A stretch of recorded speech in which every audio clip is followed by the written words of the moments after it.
नमस्कार दोस्तों, आपका स्वागत है नमो गुरुवाणी एकेडमी के ऑनलाइन प्लेटफॉर्म पर। और जिस तरीके से आपने देखा होगा मेरी एमसीक्यू की जो सीरीज स्टार्ट हो गई, वो राजस्थान कर्मचारी चयन बोर्ड के पेपर का जो पैटर्न है उसी के अकॉर्डिंग मैंने जो है वो क्वेश्चन सारे पैटर्न के अंदर बनाए। और आपने देखा होगा कि रियल में एग्जाम के अंदर क्वेश्चन किस टाइप से क्वेश्चन आ सकते हैं, ये सारे मैंने जो है इंप्लीमेंट किया। कहीं से कट कॉपी पेस्ट नहीं है, कट कॉपी पेस्ट होता तो मैं कंप्यूटराइज करता। हाथ से इसलिए बनाया कि आपको लगे कि रियल में ऑप्शंस किस तरीके से कैसे आते हैं और राजस्थान कर्मचारी चयन बोर्ड के अंदर हमें किस तरीके से एग्जाम को पास करना, चाहे राजस्थान एलडीसी का हो, सीईटी का हो, चाहे कोई सा भी छात्रावास अधीक्षक का हो, चाहे वो महिला सुपरवाइजर का हो या कोई भी अदर एग्जाम हो, रेलवे का हो। क्वेश्चन का पैटर्न हर एक के अंदर, क्योंकि साइंस का वेटेज बढ़ता जा रहा है। आपके स्क्रीन के सामने ये दोनों बुक है, हस्तलिखित और ये आपके एमसीक्यू। बहुत शानदार है दोनों, और बहुत शानदारी पैटर्न के अंदर मैंने हस्तलिखित के अंदर बनाया। दोस्तों सबसे पहले स्टार्ट करते हैं कि हमारा जो यहाँ पर चैप्टर चल रहा था, हमने जो यहाँ पर टॉपिक जो रिप्रेजेंट किया था, मैंने ये जो सीरीज स्टार्ट की, एक्चुअली ये थ्योरी बेस पर जो है वो थ्योरी बेस पर ये जो है वो सीरीज स्टार्ट हुई है। मैंने आपसे बोला भी था कि पहले थ्योरी क्लास आप लोग मॉर्निंग में करना, फिर उसके बाद में जैसे वीडियो जो है आपके पास आता है उसका एमसीक्यू सॉल्व करना। इससे ये पता चलेगा कि जो थ्योरी में आपने सीखा है ना, वो एग्जाम के पर्पज से किस तरीके से, कैसे एग्जाम के अंदर इमेज कैसे बनती है। क्वेश्चन तो सभी आप लोग पढ़ते हैं, देखते भी हैं, लेकिन एग्जाम हॉल के अंदर हमें एक्यूरेसी के साथ में इंप्लीमेंट कैसे करना है और सब्जेक्ट को कैसे करना है। तो सबसे पहले अगर यहां पर बात करते हैं दोस्तों, हमारी सीरीज जो चल रही है वो पाचन तंत्र और उसके संबंधित रोग की बात कर रहे हैं, क्योंकि रोग का टॉपिक हर एग्जाम के अंदर क्वेश्चन आता है। तो वो रोग का कहीं ना कहीं लिंक जो है उस तंत्र से दे देता है। आप प्रीवियस ईयर के पेपर उठा के देखना, डायरेक्ट रोग नहीं आते हैं, एनालिटिकल अप्रोच के क्वेश्चन के रोग आते हैं, हमें पढ़ना पड़ेगा। सबसे पहले आपके स्क्रीन के सामने ये रहा, मानव शरीर की सबसे बड़ी ग्रंथि कौन सी, largest gland of human body की बात करता है दोस्तों। तो यहां पर दे रखा है थायराइड। बिल्कुल ये चैप्टर हम थ्योरी में पढ़ेंगे, और आपको थ्योरी के चैप्टर को देखना है ना दोस्तों, आप बिल्कुल सटीक से जाकर एप्लीकेशन को डाउनलोड करें। सिर्फ लिखे मांगेलाल चौधरी सर, इतना सा लिखे और एप्लीकेशन डाउनलोड हो जाएगी। और फ्री कोर्स के अंदर वहां पर जो है वो बिल्कुल क्लासेस आपको दे रखी है। आपको पता चल जाएगा कि पढ़ाने का पैटर्न क्या है, साइंस को कैसे पढ़ा जाता है। इसका मतलब यकृत, पीयूष ग्रंथि और नोटा। दोस्तों ध्यान से सुनना, यकीन मानना पड़ेगा, वो यकीन ना यकीन मानना पड़ेगा, वो शरीर की सबसे बड़ी। मैंने यहां पर आपको बोला था यकीन, इसका मतलब यकीन से आपको याद करना पड़ेगा। यकीन ना यकीन मैं कह सकता हूं कि हमारे शरीर की सबसे बड़ी, यकीन ना यकीन इसका मतलब वो कौन सी है, यकृत। हमें एग्जाम के अंदर फिल्म बनानी है, हम एग्जाम के अंदर फिल्म सबसे छोटी ग्रंथि की बात करते हैं तो वो पिट्यूटरी ग्लैंड, पीयूष ग्रंथि की बात करते हैं। एग्जाम के अंदर क्वेश्चन का पैटर्न कैसे आता है उसके अकॉर्डिंग हमें एनालिसिस करना है, क्योंकि दोस्तों ये भी क्वेश्चन आएगा, निम्नलिखित में से सर्वदाता है A B O, sorry A B, A और बी सर्वदाता है। एक ये भी आता है O positive, O negative, O then उसके बाद में ए बी पॉजिटिव। दोनों में क्वेश्चन का देखिए, दोनों में क्वेश्चन सेम है। निम्नलिखित में से यूनिवर्सल डोनर कौन सा है, यूनिवर्सल डोनर सर्वदाता कौन सा है। इसका मतलब ओ इसमें भी है, ओ इसमें भी है, लेकिन डिपेंड करता है कि क्वेश्चन का पूछने का तरीका क्या है। क्योंकि इस क्वेश्चन के अंदर पॉजिटिव और नेगेटिव डाल दिया, इसका मतलब बेस्ट आंसर पूछ रहा है, सटीक सा आंसर पूछ रहा है।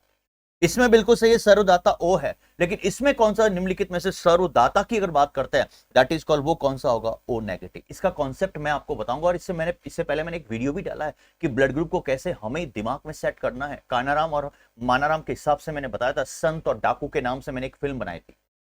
अब दोस्तों सबसे इंपॉर्टेंट बात है कि हमें एग्जाम के अंदर क्वेश्चन को कैसे सॉल्व करना है। वेरी वेरी मोस्ट इंपॉर्टेंट, आपके स्क्रीन के सामने ये रहा क्वेश्चन नंबर 2, आपके स्क्रीन के सामने ये रहा। देखना बहुत प्यारा क्वेश्चन है, 100% एग्जाम के अंदर क्वेश्चन आपको मिलेगा। मानव का लीवर, इसका मतलब लीवर से मैंने लवर, और लवर से मैंने बताया था लव, बच्चों का भी प्यार होता है, माता पिता का भी प्यार होता है। द्विपिंडीय होता है मानव का लीवर, द्विपिंडीय होता है, इसका मतलब दो पिंडों से मिलकर बना होता है।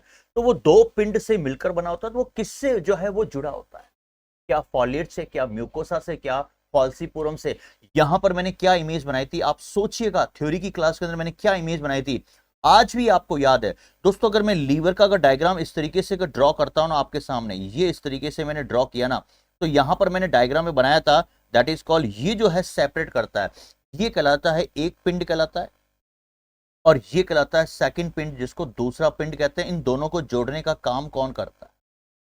इसका मतलब दोस्तों हमेशा मैंने बोला था, चाहे कोई सा भी, अगर मैं लवर की बात करता हूं तो लवर को मैंने किससे जोड़ा था, लीवर से जोड़ा था। लवर का मतलब होता है लव, होता है बच्चों का प्यार, होता है माता पिता का प्यार, होता है, आपने फिल्मों में देखा होगा, फिल्म देखते ही होंगे आपको। इसका मतलब ये जो लव है ना, ये हमेशा फैलता है, मैंने ये इमेज बनाया था। बच्चों का प्यार भी होता है, बिल्कुल फैलता है, जन्म से लेकर आपके जो बच्चे बड़े होते हैं, माता पिता के साथ रहते हैं, तो हमेशा प्यार बढ़ता है उनके साथ में, वो भी आपको प्यार देते हैं, आप भी उनको प्यार देते हैं, तालमेल शांति से बिल्कुल आप लोग अपने घर में रहते हैं, खाना खाते हैं, भोजन करते हैं, डिनर करते हैं, लंच करते हैं, तो ये एक प्रकार का रिलेशन में संबंध में प्यार ही तो है। तो लव फैलता है, तो फैलना से मैंने क्या बताया था, दैट इज कॉल्ड फैल्सीपुरम। पूरा पूरा लव फैल गया, पूरा लव फैल गया, पता चल गया कि इनके घर के अंदर बच्चों में कितना स्नेह है, कितना स्नेह है, दैट इज कॉल्ड कितने अच्छे से रहते हैं। तो फैल्सीपुरम, इसका मतलब एक पिंड को दूसरे पिंड से जोड़ने का काम कौन करता है, वेरी वेरी मोस्ट इंपॉर्टेंट, जिसको आप लोग बोलते हैं फैल्सीपुरम। तो ये आपको याद रहेगा दोस्तों। यहां पर मैंने आपको इमेज भी बनाई थी, शायद आपको पता होना चाहिए, मैंने यहां पर डक्ट भी बनाई थी। कई सारी डक्ट होती है एग्जाम के अंदर, डक्ट में से भी क्वेश्चन आता है। इधर से अगर बात करते हैं दोस्तों, ये कॉमन हिपेटिक डक्ट कहलाती है, ये कॉमन हिपेटिक डक्ट कहलाती है, सीएचडी बोलते हैं इसको। देन उसके बाद में यहां से निकलते हैं, दैट इज कॉल्ड, ये कहलाती है कॉमन बाइल डक्ट कहलाती है। बाइल का मतलब बाइल जूस यार, जिसको आप लोग पितरस बोलते हैं। फिर उसके बाद में इधर से जाते हैं, तो यहां पर अगर बात करते हैं तो ये आपका यहां पर ये पेनक्रियास, जिसको आप लोग बोलते हैं अग्नाशय, और अग्नाशय से जुड़ी हुई जिसको आप लोग क्या बोलते हैं, पेनक्रियास डक्ट कहते हैं, पेनक्रियाटिक डक्ट कहते हैं, कि सब बिल्कुल सही है। यहां से जिसको आप लोग कास्टिक, जिसको कास्टिक डक्ट बोलते हैं, और ये जो है गॉल ब्लैडर कहलाता है। इसका मतलब जो मानव का जो यहाँ पर लीवर है ना, वो दो पिंडों से द्विपिंडी होता है, लेकिन क्वेश्चन आता है किससे जुड़ा होता है, कौन से लिगामेंट से जुड़ा होता है, तो इसका मतलब वो फैला हुआ आपको याद आएगा, दैट इज कॉल्ड फैल्सीपुरम। और इसके अंदर क्वेश्चन का आंसर भी आपके स्क्रीन के सामने है, इसका मतलब ऑप्शन कौन सा होगा, ये ऑप्शन होगा आपके सामने, सी ऑप्शन होगा। पहले आप लोग इसको, जैसे आप लोग पहले क्वेश्चन को देखे, इमेज बनाए कि रियल में आपके दिमाग में जो थ्योरी की क्लास मैंने एप्लीकेशन पढ़ाई है ना, देखिएगा वहां जाकर, बहुत शानदार तरीके से पढ़ाई है, और उसकी इमेज यहां पर एग्जाम के अंदर अभी अगर इमेज बन रही है ना, अभी जैसे आप लोग सॉल्व कर रहे हैं ना, सेम टू सेम एग्जाम के अंदर भी क्वेश्चन आप कर ले, ये मेरी गारंटी है, ये मेरी 100% गारंटी है। और 100% गारंटी में ये भी बोलता हूं कि दोस्तों आपके एग्जाम के अंदर क्वेश्चन हुबहू छपेंगे, ये मेरी गारंटी, पिछला आपने एग्जाम देखा होगा। अब दोस्तों नेक्स्ट क्वेश्चन क्या, लीवर की संरचनात्मक स्ट्रक्चरल यूनिट क्या कहलाती है, फाल्सीपुरम, हेपेटिक लोब्यूल्स, या फिर विलीपुरम, या फिर नोटा। मैंने आपको बताया था लीवर की स्ट्रक्चर, कभी भी लीवर आ जाए, हिप हिप हुर्रे, इसका मतलब लव से लवर स्नेह, और हिप हिप हुर्रे से इसका मतलब हिपेटिक शब्द आपको वहां पर एग्जाम हॉल के अंदर दिखेगा। आपको नैनो सेकंड के अंदर जैसे ही पलक झपकेगी, आपका आंसर आपके सामने। और ये साइंस का जो टाइम है ना, राजस्थान एलडीसी में 50 क्वेश्चन, 50 क्वेश्चन साइंस और मैथ्स ही पूरे मेरिट लिस्ट को ऊपर नीचे करें। जिसकी साइंस कमजोर है या आपने पढ़ा है लेकिन इमेज नहीं बन रही है, वो वापस से पढ़ ले, सटीक से पढ़ ले, अभी टाइम है आपके पास में, क्योंकि पूरा टाइम दिया है राजस्थान कर्मचारी चयन बोर्ड ने। चाहे वो रेलवे का एग्जाम हो, आपके पास टाइम है बिल्कुल, चाहे आपका सीटी एग्जाम हो, सीटी का एग्जाम भी, सीटी का फॉर्म भरना है, मैं बार बार बोल रहा हूं, 100% आपको वहां पर आगे एग्जाम के लिए एलिजिबल के लिए बिल्कुल प्रॉपर ये पैटर्न अपना चुका है राजस्थान। अब दोस्तों नेक्स्ट अगर बात करते हैं, क्वेश्चन आपके स्क्रीन के सामने दोस्तों, वेरी वेरी मोस्ट इंपॉर्टेंट, अगर थोड़ा सा अगर डिजिट के रूप में अगर क्वेश्चन आया बायो के अंदर, बिल्कुल आ सकता है, पित्तरस जिसको बाइल जूस बोलते हैं। और बाइल जूस का अगर बात करते हैं, लीवर की सबसे इंपॉर्टेंट बात है, लीवर कार्बोहाइड्रेट को भी स्टोर करता है ग्लाइकोजन के रूप में, मैंने पढ़ाया था आपको थ्योरी के अंदर, और जरूरत पड़ने पर वो पुनः ब्लड के अंदर ग्लूकोज के रूप में छोड़ देता है। लीवर प्रोटीन को भी स्टोर करता है, आवश्यकता से अधिक प्रोटीन को, इसका मतलब वो यूरिया के रूप में छोड़ देता है। मैंने ये भी बताया था कि यूरिया के लिए कौन जिम्मेदार है, प्रोटीन। फिर मैंने आपको बताया था कि यहां पर मैंने ये भी चीज कहा था कि लीवर विटामिन भी स्टोर करता है, लीवर फैट भी स्टोर करता है, सारे इमेज बनाई थी आपके दिमाग में। और बाइल जूस का संश्लेषण कौन करता है, दैट इज लीवर, जिसको आप लोग स्नेह लवर के नाम से जानते हैं। और यहां पर कितना निकलता है, फैक्ट डाटा मैंने आपको लिखाया था, 1500 नहीं, 15,000 नहीं, 500 ml पर डे जो है वो बाइल जूस जो है वो संश्लेषण होता है, यहां पर आपको ध्यान रखना है। नेक्स्ट क्वेश्चन बहुत बहुत इंपॉर्टेंट है, इट्स माय फेवरेट क्वेश्चन। मैं अगर पेपर सेट करूं ना, तो ये क्वेश्चन डेफिनेटली डालूंगा, क्योंकि इतना प्यारा क्वेश्चन है। बिलिरुबिन वर्णक का रंग कौन सा होता है, इसका मतलब बाइल जूस के अंदर आपने देखा होगा, मैंने इससे पहले आपको पीलिया जॉन्डिस भी पढ़ाया। इसका मतलब बिलिरुबिन और बिलिरुबिन ये दो वर्णक है, दो पिगमेंट्स है यहाँ पर। इसका मतलब यहां पर सबसे इंपॉर्टेंट बात इमेज क्या है, मैंने यहां पर शब्द को निकाला था, आपको थ्योरी की क्लास में बताया था, रूबी। और रूबी किसी फिल्म के अंदर कोई फीमेल है, और रूबी जब भी घर में होती हैं तो घर के उसका आदमी का तो रंग पीला पीला होता ही है, लेकिन घर में भी सभी के सभी परिवार के सदस्य का रंग पीला हो जाता है, इसका मतलब रंग उड़ जाता है। रूबी के कारण कैसा रंग हुआ, उसके पति का रंग कैसा पड़ गया, पीला पड़ गया, इसका मतलब इमेज बन गई आपके दिमाग। रूबी दैट इज कॉल्ड पीला, हरा हो नहीं सकता, पीला है, सफेद है, रंगहीन, दैट इज कॉल्ड, आंसर क्या होगा, पीला। मैंने इमेज बनाई थी, क्योंकि देखो एग्जाम के अंदर ना क्वेश्चन, आप लोग इतने बड़े हो गए, दाढ़ी मूंछ आ गई यार, आप 6-6 फुट के यार जवान जो है वो बिल्कुल अच्छे अच्छे जो है आप लोग स्टूडेंट हैं, और आपको एग्जाम के अंदर क्या हो जाता है, इतनी सारी बुक है आपके पास एनसीईआरटी, लेकिन फिर भी एग्जाम के अंदर आपका वहां पर क्वेश्चन अटेम्प्ट क्यों नहीं होता है, क्वेश्चन क्यों नहीं क्लिक करते? रीजन ये कि आपके दिमाग में, आपके ब्रेन के अंदर वो इमेज नहीं है। और मैं यहां पर सिर्फ आपके दिमाग में क्या कर रहा हूं, इमेज को डाल रहा हूं। जैसे रूबी है ना, तो रूबी के कारण उसका हस्बैंड का रंग उड़ गया, इसका मतलब पीला पड़ गया, तो ये दिमाग में इमेज बन गई। अब ये कंफ्यूजन नहीं होगा, हरा पीला सफेद चमकीला काला कुछ भी आ जाए, काला काला कट कुछ भी आ जाए, लेकिन इमेज सीधा सटीक कहां जाएगी, पीला के ऊपर। अब देखिए नेक्स्ट क्वेश्चन आपके स्क्रीन के सामने, वेरी वेरी मोस्ट इंपॉर्टेंट दोस्तों, सेकंड मेरा फेवरेट क्वेश्चन, पित्तरस में होता है क्या पेप्सिन, ट्रिप्सिन और उपस्थित होते हैं? पित्तरस में ये होते हैं लाइपेज या लाइसोजाइम।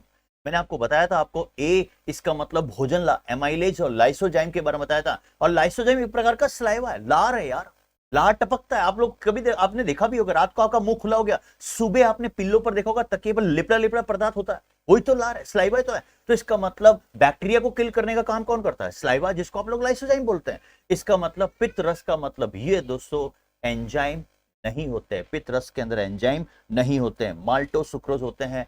यहां पर ये गलत है, पित्त रस में एंजाइम नहीं होते हैं। Point to be noted, very very most important. Next question आपके स्क्रीन के सामने दोस्तों, नेक्स्ट क्वेश्चन आपके स्क्रीन के सामने बहुत बहुत इंपॉर्टेंट है, 100% एग्जाम के अंदर क्वेश्चन आपका मिलेगा। लीवर के फंक्शन का पूछा है। क्या पूछा है? लीवर के फंक्शन क्या है, लीवर के कार्य की अगर बात करते हैं, वर्किंग क्या है इसका? पित्तरस का संश्लेषण करता है, बिल्कुल सही बात है, पित्तरस का संश्लेषण करता है। लेकिन पित्तरस इकट्ठा कहां होता है, संग्रह कहां होता है? गॉल ब्लैडर के। और आपने गॉल ब्लैडर की पथरी भी सुनी होगी आपने, किडनी, जिसको किडनी स्टोन तो अलग पड़ेंगे, गॉल ब्लैडर की अलग होती है। और मैंने वहां पर कैल्शियम के बारे में पढ़ाया भी, थ्योरी के अंदर बहुत शानदार इमेज बनाई है। एक बार जाकर जरूर देखना दोस्तों एप्लीकेशन पर कि पढ़ाने का तरीका क्या है, पैटर्न क्या है। हाँ, एक बार देखना, नहीं पसंद आए कोई दिक्कत नहीं, एप्लीकेशन को है अनइंस्टॉल कर देना, कभी वापस एप्लीकेशन पर मत आना। लेकिन पढ़ाने का जो पैटर्न है ना, वो आपको प्रॉपर तरीके से पता चल जाएगा। दोस्तों यहां पर कार्बोहाइड्रेट का स्टोर करना, बिल्कुल लीवर कार्बोहाइड्रेट भी स्टोर करता है। मैंने अभी बोला था आपको बातों बातों में, लीवर विटामिन को भी स्टोर करता है, एक प्रकार का भंडारण गोदाम है। और लीवर वसा को भी स्टोर करता है, लेकिन आवश्यकता से अधिक वसा को दोस्तों कोलेस्ट्रॉल के रूप में ब्लड में छोड़ देता है। मैंने ये भी इमेज बनाई थी, इसका मतलब एबीसी तीनों, इसका मतलब तीनों के तीनों इसके याद देखा जाए तो ये कार्य जो है बिल्कुल ट्रू है, और आपका आंसर होगा डी। नेक्स्ट क्वेश्चन दोस्तों, वेरी वेरी मोस्ट इंपॉर्टेंट, हजारों बार क्वेश्चन आया है, हजारों बार, राजस्थान का स्टेट पीसीएस हो या सेंटर का पीसीएस हो, यूरिया किससे बना? कैसा यूरिया तुम्हारे घर है, खूब पढ़े। अरे गलत, ऐसे नहीं सोचना है। इसका मतलब क्या विटामिन से, सपोर्ट विटामिन है, क्या कार्बोहाइड्रेट है, क्या फैट है? यूरिया के लिए दोस्तों अगर बात करते हैं, इसका मतलब कौन जिम्मेदार होता है? प्रोटीन। और यूरिया इसका मतलब दोस्तों, मैंने क्या बोला, लीवर जो है ना, लीवर दोस्तों वेरी वेरी मोस्ट इंपॉर्टेंट। मैंने इसको इमेज क्या बनाई थी, मैंने बनाई थी रिया का प्रोटीन जो है वो ज्यादा हो रहा है, इसीलिए रिया जो है यूरिन ज्यादा त्याग रही है। इसका मतलब दोस्तों यूरिन की अगर बात करते हैं तो यूरिन के अंदर मैंने क्या बताया था, यूरिया। और यूरिया का मैंने क्या इमेज बनाई थी, बच्चा अम्मा को क्या बोल रहा है, ना मां ना मां, काहे मैं यूरिन त्यागू, मैं मूत्र नहीं करूं, ना मां ना ना ना ना, NH NH dot dot dot, काहे को, काहे ना ना ना ना, इसका मतलब मैं यूरिन नहीं त्यागूंगा, दैट इज कॉल्ड, जिसको आप लोग बोलते हैं NH2CO, देन उसके बाद में NH2, ये यूरिया का फॉर्म। तो इसके लिए कौन जिम्मेदार है? That is called protein. That is important, यही चीज है कि आपको इमेज बनानी बहुत जरूरी है। आप पढ़ाई तो बहुत करते हो, लेकिन एग्जाम के अंदर क्यों नहीं सिलेक्शन होता है? स्मार्ट लेवल पढ़ाई करनी है। मिश्रित ग्रंथि अग्नाशय में, बिल्कुल मैंने आपको वहां पर बताया भी था दोस्तों कि वहां पर अग्नाशय के अंदर अगर बात करते हैं, सबसे बड़ी मिश्रित ग्रंथि आप भी जानते हो, और बचपन में आपने कई बार पढ़ा भी। लेकिन इसके अंदर वो मिश्रित क्यों बोला, मिक्स ग्लिंड क्यों बोला? क्योंकि एक्सोक्राइन और एंडोक्राइन, दैट इज कॉल्ड बहिस्रावी ग्रंथि और अंतःस्रावी ग्रंथि है। इन दोनों में परसेंटेज कई बार पूछ लेते हैं एग्जाम के अंदर, अगर पेपर टफ बन गया तो वो क्वेश्चन पूछेगा। दैट इज कॉल्ड, अगर बात करते हैं दोस्तों मिश्रित की बात करते हैं, तो मैंने यहां पर दोस्तों ये लिखा मिश्रित ग्रंथि। मैंने जैसे ही लिखा, आपके दिमाग में दो चीजें आएगी, एक तो आएगी एक्सो और एक आएगी एंडो। एक्सो का मतलब क्या होता है? बहिस्रावी ग्रंथि। और बहिस्रावी ग्रंथि कितनी बताई थी? 99%। और एंडो कितनी होती है? That is called 1%। तो यहां पर बहिस्रावी ग्रंथि को डिजिट के रूप में पूछा है, तो इसका आंसर क्या होगा? B answer. मतलब प्रैक्टिकली क्वेश्चन बता रहा हूं आपको, शानदार क्वेश्चन है, एक भी क्वेश्चन आपका बाहर नहीं जाएगा। नेक्स्ट दोस्तों, आपके स्क्रीन के सामने क्वेश्चन ये रहा, अग्नाशय में प्रोटीन के पाचन वास्ते कौन एंजाइम जो है सपोर्ट करता है? यहां पर सबसे पहले बात करते हैं ट्रिप्सिनोजन। बिल्कुल सही बात, ट्रिप्सिनोजन अग्नाशय के अंदर। आपको पता है, जब मैंने आपको यहां पर बहुत शानदार तरीके से मैंने अग्नाशय के बारे में बताया था, तो वहां पर मैंने एक कंपनी का नाम बताया था। कौन सी कंपनी में मांगेला सर आप लोग काम करते हैं? कि बेटा मैं ALNT की कंपनी में काम करता हूं, एमाइलेज, लाइपेज और ट्रिप्सिन। एक्चुअल में ये ट्रिप्सिन जो है ना, वो जो है ये ट्रिप्सिन नहीं है, ये निष्क्रिय अवस्था में रहता है। इसका मतलब निष्क्रिय अवस्था का मतलब है कि वो इनएक्टिव रहता है। एक्टिव करने के लिए यहां पर कुछ न कुछ फैक्टर काम करते हैं, जो मैंने क्लास के अंदर बताया था। तो इसका मतलब ये कि निष्क्रिय ट्रिप्सिनोजन जो है वो सक्रिय जो है वो ट्रिप्सिन में बदलता है। उसके लिए फैक्टर भी होता है, उसका अभी क्वेश्चन भी आएगा पैटर्न। तो ट्रिप्सिनोजन बिल्कुल सही है, काइमोट्रिप्सिनोजन ये भी सही है। उसके बाद में प्रोकार्बोऑक्सी पैप्टिडेज, इसका मतलब ये भी सही है। तो इसका आंसर क्या होगा? DABC तीनों। इसका मतलब अग्नाशय में प्रोटीन के पाचन के वास्ते एंजाइम है, बिल्कुल सही है, वो ऑप्शन से आपका डी। अब वही क्वेश्चन मैंने बोला था कि निष्क्रिय ट्रिप्सिनोजन को सक्रिय ट्रिप्सिनोजन में कौन बदलता है? तो यहां पर अगर बात करते हैं दोस्तों, ये ट्रिप्सिन जो है ना वो निष्क्रिय अवस्था में होता है। तो इस निष्क्रिय को सक्रिय में बदलने के लिए क्या HCl, हाइड्रोक्लोरिक, या श्लेष्मा, सुषमा, या एंटेरियोकाइनेसिस? इसका मतलब बिल्कुल सही है दोस्तों। मैंने क्या बोला था? वेरी वेरी मोस्ट इंपॉर्टेंट, मैंने कहा भी था कि हमेशा ध्यान रखना, एंटायर सबसे बड़ा होता है। एंटायर सबसे बड़ा होता है, मैंने इमेज बनाई थी। एंटायर का मतलब बहुत बड़ा, बहुत ज्यादा। एंटायर का ऑपोजिट अगर हम समझे तो छोटा, छोटा का मतलब स्मॉल, दैट इज कॉल्ड, इसका मतलब छोटी आंत से एंटेरियोकाइनेसिस, इसका मतलब एंटेरियोकाइनेसिस वहां से निकलता है। और यही एंटेरियोकाइनेसिस जो होता है यहां पर निष्क्रिय ट्रिप्सिनोजन को किस में बदलता है? ट्रिप्सिन के अंदर। मैंने सक्रिय ट्रिप्सिन के अंदर मैंने इमेज भी बनाई थी और आपके दिमाग में सटीक से इमेज भी बनी थी। इसका मतलब आंसर क्या होगा? दैट इज कॉल्ड सी, इसका आंसर होगा। वेरी वेरी मोस्ट इंपॉर्टेंट दोस्तों, गॉल ब्लैडर लीवर में किस तरफ होता है? गॉल ब्लैडर लीवर में किस तरफ होता है? मैंने बहुत शानदार इमेज बनाई। मैंने क्या बनाया था दोस्तों? इस तरीके से मैंने इस तरीके से आपके दिमाग में एक फिल्म बनाई थी। यहां पर मैंने लीवर बनाया था, और लीवर लवर, इसका मतलब स्नेह फैलता है, फैल्सीपुरम याद होगा, दैट इज कॉल्ड यहां पर कॉमन हिपेटिक डक्ट, आज भी आपको याद है, कॉमन बाइल डक्ट, देन उसके बाद में सिस्टिक, उसके बाद में गॉल ब्लैडर, और उसके बाद में ये वाला पार्ट जिसको आप लोग बोलते हैं कि सर ये पेनक्रियास के नाम से जानते हैं, इसका मतलब अग्नाशय डक्ट के नाम से जानते हैं। यहां पर पॉइंट क्या है? ये गॉल ब्लैडर है। मैंने बताया था लीवर की बात करते हैं तो लीवर को मैंने किससे जोड़ा था? स्नेह, और स्नेह को क्या बोलते हैं? लवर बोलते हैं, इसका मतलब लव बोलते हैं। और लव हमेशा क्या होता है दोस्तों? ट्रू होता है। मैंने इमेज बनाई थी, राइट होता है। और जब राइट होता है तो इसका मतलब दोस्तों गाल की बात करते हैं, और गाल भी हमेशा हमेशा गाल जो है, हमेशा गाल सबसे जो मतलब अच्छा होता है गाल, वो मैंने बताया था राइट वाला। राइट वाला इमेज बनाई थी, याद करो वो चैप्टर मैंने पढ़ाया था एप्लीकेशन पर। इसका मतलब राइट होती है। तो यहां पर आपको क्या आंसर आएगा? दैट इज कॉल्ड जो है, यहां पर सीधा सा आंसर आपको मिलेगा राइट। तो गॉल ब्लैडर लीवर के किस तरफ होता है? राइट साइड में। ये इमेज आपके दिमाग में बननी भी चाहिए प्रॉपर तरीके से, एग्जाम के अंदर क्वेश्चन आता भी है। नेक्स्ट क्वेश्चन क्या है? पित्ताशय का कार्य क्या है? गॉल ब्लैडर का कार्य क्या है? क्या रक्त की आपूर्ति करना? क्या फैट को ब्लड में छोड़ना? क्या पित्तरस का संग्रह करना? पित्ताशय में पित्त है तो बाय डिफॉल्ट इसी के अंदर बाइल जूस है, इसका मतलब पित्त का क्या करता है? ये स्टोर करता है, संग्रह करता है, इसका मतलब पित्तरस का संग्रह करना। ये एग्जाम के अंदर क्वेश्चन जो है ना, इस टाइप के सटीक से क्वेश्चन पूछे जाते हैं। इसलिए कहता हूं दोस्तों, बहुत शानदार जो है ये जो क्वेश्चन की सीरीज है ना, वो एग्जाम के अंदर टू दी पॉइंट आपको मिलेगी। चाहे वो राजस्थान LDC का हो, CT हो, अदर एग्जाम हो। अगर अपडेट लेना है तो आप टेलीग्राम चैनल ज्वाइन कर दो, science by Mangelal Chaudhary sir. आपको एप्लीकेशन, आपको क्लासेस देखनी है, एंजॉय करना है मेरी क्लास में, फुल एंजॉय कर चाहते हो, साइंस का रियल में पढ़ने का पैटर्न चाहते हो, तो एप्लीकेशन चले जाइए, गूगल प्ले स्टोर पर लिखिए मांगेलाल चौधरी सर। इसका अगर लिंक नहीं मिले तो डिस्क्रिप्शन के अंदर लिंक डाल रखा है। कोई किसी प्रकार की क्वेरी है, बुक्स लेनी है, तो आप अपना एड्रेस जो है व्हाट्सएप पर भेज दीजिए, आपके स्क्रीन के सामने वो नंबर चल रहे हैं। आज के लिए इतना ही, थैंक यू सो मच, जय हिंद।